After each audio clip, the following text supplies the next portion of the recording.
Halo pemirsa Rudi Haji Channel dimanapun Anda berada. Pada hari ini saya berbahagia sekali berkesempatan untuk mewawancarai seorang penyiar radio Voice of America yang berada di Washington DC. Beliau adalah Bapak Leonard Triono, yang biasa dipanggil Pak Tri ya. Betul. Nanti saya akan mewawancarai beliau, ingin mengetahui apa saja yang terjadi di Amerika saat ini. Tentunya ingin saya share kepada penonton channel Rudi Haji. Selamat pagi Pak di Washington DC. Selamat pagi. Apa kabar di sana? Ya, baik-baik saja Pak. Ya, bagus. Di sana sekarang ya. Kalau di sini enak sekali ini. Biasanya dingin sekali. Kemarin-kemarin tuh bisa minus. Jadi di bawah 0 gitu. Hari ini kok enak sekali 12 derajat. 11 tadi, 11 derajat. Jadi pas, jadi enak sekali ini. Segar sekali. Ya. Mungkin khusus untuk wawancara ini ya. Di sini ya musim hujan, banjir. Dan alhamdulillah ya diberi rezeki ya sama Allah Ta'ala. Iya. Sudah berapa lama Pak Bapak bekerja sebagai penyiar radio Voice of America Pak? Ya, saya bekerja di VOA itu sejak tahun 2004 ya. Dan sebelum jadi tidak terlalu lama karena di sini ada orang-orang yang sudah 30 tahun dan 30 tahun lebih misalnya ya. Tapi kalau saya itu ya termasuk generasi menengah ya, kalau mulai 2004 itu sekarang berarti 16 tahun. Kalau ada generasi baru juga itu mungkin ada yang 3-4 tahun sekarang, 2004 ya. Sebelumnya saya memang bekerja di Jakarta dan kerjaan saya itu di bidang public affairs atau semacam, kalau di Indonesia apa ya, semacam humas gitu ya. Sebenarnya saya tidak pernah sungguh-sungguh mengharapkan pekerjaan ini, tapi saya lihat suatu iklan di Surat Kabar Nasional, ya. Nah, kemudian awalnya itu sebenarnya agak iseng gitu, iseng tapi saya lakukan dengan serius ya. Saya tidak mengharap terlalu besar, tapi saya lihat iklan itu, saya melamar, saya lengkapi dengan persyaratan-persyaratan, saya kirimkan dan lama sekali nggak dapat jawaban. Mungkin sekitar 1 tahun, tiba-tiba saya dapat surat. Oke, silahkan ngikuti tes gitu. Akhirnya saya ikut tes ya, dan di tes itu di suatu hotel gitu, di ballroom-nya itu. Penuh orang yang ikut, saya nggak tahu berapa jumlahnya, banyak sekali ternyata karena itu di iklan nasional ya. Kemudian ya di situ di tes, ada tes penterjemahan, kemudian tes suara, audisi ya, disuruh membacakan suatu paragraf gitu, kemudian direkam gitu. Terus juga ada tes membuat laporan itu. Seakan-akan kita disuruh membayangkan meliput suatu acara, event. Terus kita disuruh membuat laporan untuk radio ya. Karena radio ini punya ciri khas. Kalau tertulis kita mungkin bisa berpanjang-panjang. Kalau radio harus singkat, padat, dan tetap menarik, begitu kan? Dan juga harus komprehensif. Artinya jangan sampai kita bicara ini ada orang nanti pendengar masih bertanya-tanya gitu. Jadi kita komprehensif, sekomprehensif mungkin. Dalam waktu yang sesingkat mungkin, karena perhatian pendengar itu biasanya terbatas. Kalau kita mendengarkan radio, biasanya kalau terlalu berlama-lama, itu orang switch channel, ganti channel itu. Tadi sudah berceritakan mengenai asal bekerja ya. Jadi perjalanannya seperti itu Pak. Jadi kira-kira kendala apa ya Bapak jumpai saat itu ingin bekerja di VOA? Iya, pertanyaan yang bagus. Waktu itu, ya itu tadi, saya kemudian ikut tes ya, ikut audisi, ada tesnya itu ada 4 ya, mengarang tadi, kemudian membuat adaptasi. Jadi kita diberi beberapa materi, dari katakanlah 3 materi, kita disuruh merangkum materi ini dari surat kabar ini, surat kabar itu, dan sebagainya. Kita harus bisa merangkum, membuat laporan khusus untuk radio yang singkat, padat, menarik, dan komprehensif tadi. Oke, itu adaptasi dan juga mengarang. Tadi sudah saya katakan untuk sesuatu, kemudian audisi ya. Jadi ada 4 itu. Nah, ini suka dukanya. Saya sudah ikut itu, saya biarkan saja. Akhirnya lama sekali nggak mendengar. Kalau kita kan biasanya ingin mendengar beritanya seperti apa. Tapi ternyata lama nggak mendengar. Akhirnya mungkin 1 tahun mungkin baru mendengar, oh Anda lulus. Tetapi itu tahun 2001. 2001 ya. Anda lulus, semuanya lulus, tetapi sekarang ini tidak ada lowongan. Jadi silahkan tunggu aja, nanti begitu ada lowongan baru dipanggil begitu. Iya kan? Iya, iya. Waduh, tadi sudah nunggu setahun. Ya, prosesnya lama. Akhirnya ya oke deh, bagus. Akhirnya saya menunggu. Akhirnya saya sampai lupa itu. Dari 2001 baru dipanggil 2004. Hampir lupa ini saya. Ini bagaimana? Hampir lupa. Sudah. Akhirnya 2004 dipanggil. Di situ dipanggil, diberitahu kamu akan tinggal di sini, bekerjanya seperti ini, gajinya sekian, kemudian keluargamu boleh ikut semuanya, anak istri, tiketnya dibelikan, terus dikirim dokumen juga. Ini untuk minta visa nanti tinggal minta aja karena ini dari pemerintah Amerika begitu kan. Jadi itu akhirnya setelah menunggu sekian tahun tadi, saat yang tepat 2004 tadi, semuanya ternyata rapi sekali. Rapi jali kalau saya boleh katakan ya. Jadi akhirnya kami tinggal berangkat saja dengan anak dan istri, anak-anak semuanya. Bahkan barang-barang saya yang di Jakarta ya kalau mau dibawa ke sini itu boleh diangkat juga semuanya. Ada lemari, tempat tidur, meja kursi, ukir-ukiran itu semuanya. Saya tidak perlu ngurus, ada yang membungkus. Jadi mereka sudah menghubungi ekspedisi ya di Jakarta. Jadi orang-orang ekspedisi yang datang ke rumah untuk membungkus barang-barang semuanya dan dikirim ke sini sampai akhirnya di sini di rumah di tempat kami di sini. Akhirnya pokoknya rapi jali. Kami tidak perlu memikirkan apa-apa. Tiket sudah di tangan semuanya, visa tinggal dicap gitu, nggak perlu ini itu ya. Ya itu memang ya berkat Tuhan ya, saya boleh katakan begitu. Ya. Tapi begitu tadi kalau Anda bilang suka dukanya, sukanya di situ. Akhirnya muncul juga dan dukanya ya itu tadi harus menunggu berapa tahun itu? 4 tahun lebih itu. Iya, 4 tahun lebih. Ya, kita nunggu-nunggu. Untungnya saya punya pekerjaan yang tetap di sana di Jakarta, sehingga saya tidak terlalu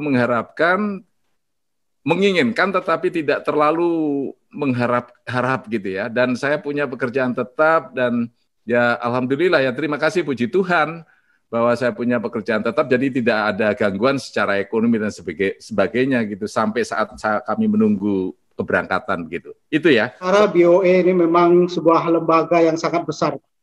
Jadi kita tahu mitra partnership juga di Indonesia juga sangat banyak dan mengakar hubungan Indonesia sama Amerika juga memang sudah luar biasa mengakar.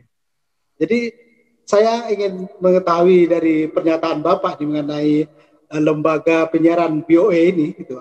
Itu seperti apa Pak? Yang saya tahu itu adalah lembaga independen.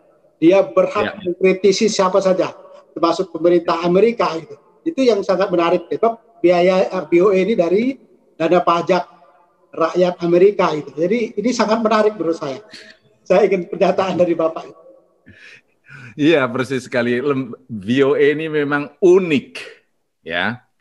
Kalau di Cina sana ada radio Cina itu dibiayai pemerintah, tetapi khusus untuk menyuarakan suara pemerintah Cina. Rusia pun begitu, dimanapun begitu, umumnya begitu, dan itu wajar. Lalu RRI menyuarakan suara pemerintah Indonesia, sangat wajar, dibiayai oleh pemerintah Indonesia. Itu sangat wajar, memang begitu. Tapi BOE ini memang unik, namanya lembaga independen.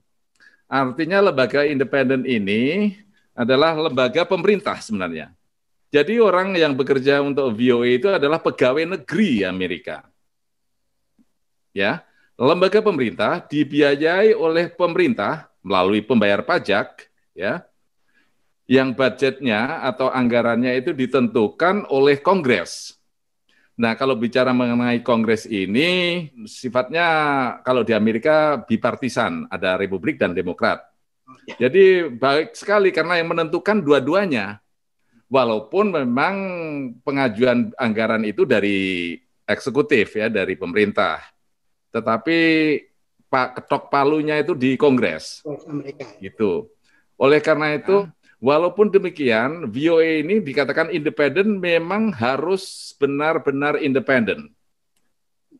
Karena di situ dijamin oleh undang-undang ya, ada namanya kalau tidak salah itu public law ya, undang-undang publik itu nomor 94 103, dua undang-undang yang menjamin kebebasan bahwa kami bagi jurnalis VOA kami punya kebebasan full untuk membuat berita atau menyiarkan apa saja, yang penting ada pedomannya tadi ya, pedomannya adalah bahwa pemberitaan atau apapun yang kami siarkan itu harus akurat. Dua, harus balance, imbang. Tiga, harus komprehensif. Ya. Komprehensif, tidak boleh sepotong-sepotong gitu. Nah, yang keempat ini, yang paling penting itu objektif. Jadi kalau kita menganggap ini objektif, mengkritik pemerintah nggak apa-apa. Kita kritik pemerintah. Maksudnya melaporkan hal yang buruk, yang brengsek mengenai pemerintah tidak masalah. Dan kita tidak perlu dan tidak pernah takut akan dipecat karena laporan kita mengenai kejelekan pemerintah. Tidak, karena kita dijamin undang-undang. Asal memenuhi syarat tadi. Akurat, balance, komprehensif, dan objektif. Kalau kita tidak objektif, bisa saja. Mungkin kita melaporkan tidak hanya pemerintah, melaporkan sesuatu, event atau apa, mengenai kejadian, tapi kita ternyata kebetulan pas ada audit, misalnya inspekturnya melihat, loh ini kamu bikin laporan kok tidak akurat ini, Anda tidak objektif ini.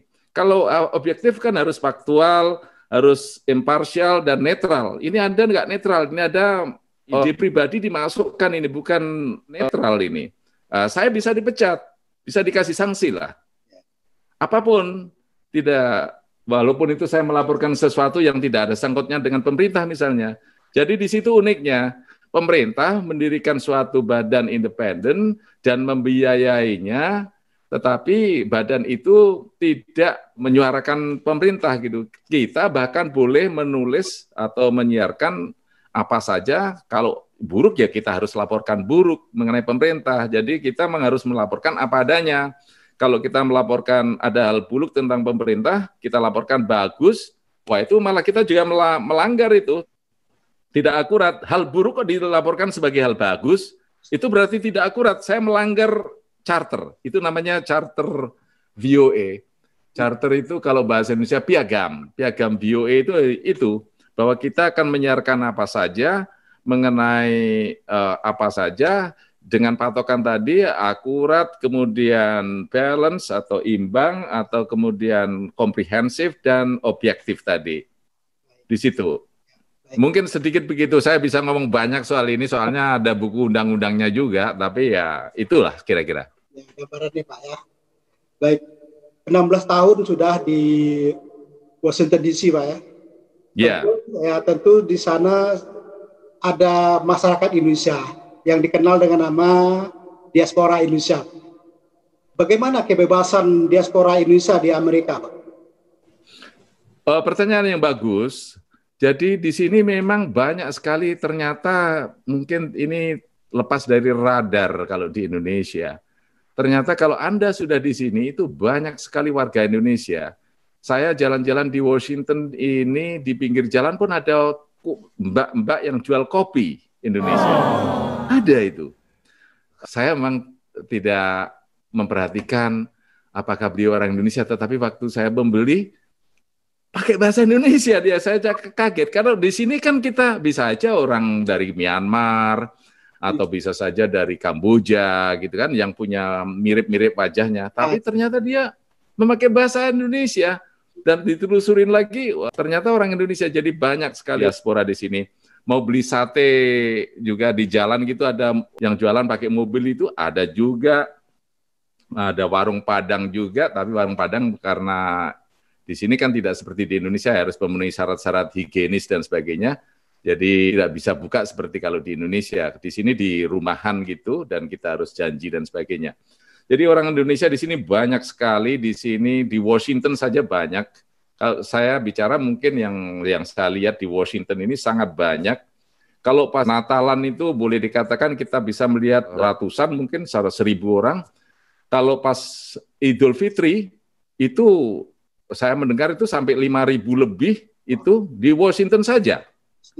Jadi karena begitu besarnya Indonesia ini, masyarakat diaspora Indonesia kan punya masjid juga namanya Imam. Jadi masjid itu walaupun besar dan halamannya juga luas, kalau pas hari besar seperti Idul Fitri sudah nggak mungkin di situ. Akhirnya memakai sekolah. Sekolah pun yang terakhir itu misalnya pakai universitas. Di sini ada namanya di Virginia itu namanya Community College. Jadi untuk mengadakan sholat Id itu di Community College itu, di universitas itu. Pinjam di situ, karena begitu orangnya banyak itu. Nah itu untuk memberikan gambaran saja betapa orang Indonesia itu begitu banyak di sini. Maksudnya tidak begitu banyak terdengar, tapi setelah di sini kita tahu di mana-mana banyak orang Indonesia ternyata punya jiwa petualang dan menjadi diaspora di mana-mana. Ya, jadi gitu ceritanya. Terus saya paham bahwa banyaknya diaspora di sana juga berdampak kepada budaya, Pak. Kita tahu di Amerika ada dangdut Amerika. Itu menurut saya excited sekali, Pak. Jadi wah itu. Ada seorang bule menyanyi lagu dangdut itu nampak itu. Kemudian ada yang bermain gamelan, kemudian angklung, itu menandakan bahwa budaya Indonesia ini benar-benar dikenal di Amerika. Bagaimana Bapak menyikapi hal ini? Ya, itu benar sekali. Katakanlah di Pittsburgh, Pennsylvania itu ada grup dangdut. Kemudian itu kita bicara mengenai yang teratur ya. Kalau orang-orang yang pernah ke Indonesia, kemudian di sini main dangdut dan sebagainya itu banyak. Tapi seperti kalau yang Anda katakan tadi, seperti di Pittsburgh itu sudah terorganisir gitu. Dia main dangdut itu punya grup gitu. Kemudian tidak jauh dari tempat kami sini di Richmond itu ada grup gamelan, ada grup keroncong. Di situ ada gamelan dan keroncong. Boleh dilihat di YouTube itu kalau. Dan banyak sekali. Dan kalau mengenai gamelan itu di seluruh Amerika itu grup gamelan itu ratusan. Kebetulan saya kemarin ngobrol dengan Profesor Sumarsam itu, dia profesor untuk gamelan di Universitas Wesleyan. Dia mengatakan ada saja minat, seringkali sampai harus menolak mahasiswa karena tidak memadai, tempatnya nggak cukup kan. Gamelan kan harus dihitung berapa jumlahnya, tidak seperti kalau kita kuliah Pancasila bisa 200 orang satu ruangan gitu kan. Tapi ini kan harus sesuai dengan kapasitas gamelan dan sebagainya. Jadi minatnya terus ada, tetap ada. Dan yang perlu diketahui itu bahwa orang di sini itu untuk membuat kelompok gamelan maupun mengikuti gamelan atau kuliah gamelan itu untuk kepuasan, untuk sebagai makanan katakanlah spiritual. Mereka mendapatkan sesuatu yang membuat mereka nyaman, tenang, senang. Itu kan yang dicari di orang itu biasanya. Jadi mereka misalnya mahasiswa yang kuliah gamelan itu banyak sekali, itu mereka juga mungkin kuliah kedokteran, kuliah matematika mungkin, atau teknik industri dan sebagainya. Tapi di Amerika itu memang tidak seperti di Indonesia. Di setiap universitas punya fakultas seni. Kalau di Indonesia kan disendirikan tuh. Misalnya ada Institut Seni Indonesia atau Sekolah Tinggi Seni, Karawitan dan sebagainya. Kalau di sini semuanya sama. Kedokteran, teknik dan sebagainya ada seni. Nah, mahasiswa dari fakultas yang lain itu ikut kuliah seni sebagai pemenuhan kebutuhan rohani dan sebagainya, dan itu yang membuat mereka mungkin belajar lebih lancar, lebih tenang, lebih senang dengan mendapat pemenuhan dari bergamelan misalnya, berkeroncong misalnya, di situ bedanya di situ. Oleh karena itu kesenian Indonesia itu terutama ya maaf karena yang paling umum itu juga dari Jawa. Ya, gamelan itu di sini bukan main, banyak sekali, banyak universitas yang punya grup gamelan dan juga bahkan komunitas. Ya, itu untuk silaturahmi, untuk pemenuhan kebutuhan aktivitas mereka dan yang memenuhi, yang menyenangkan dan menenangkan mereka gitu. Mereka anggap gitu. Jadi hebat sebenarnya begitu. Ya.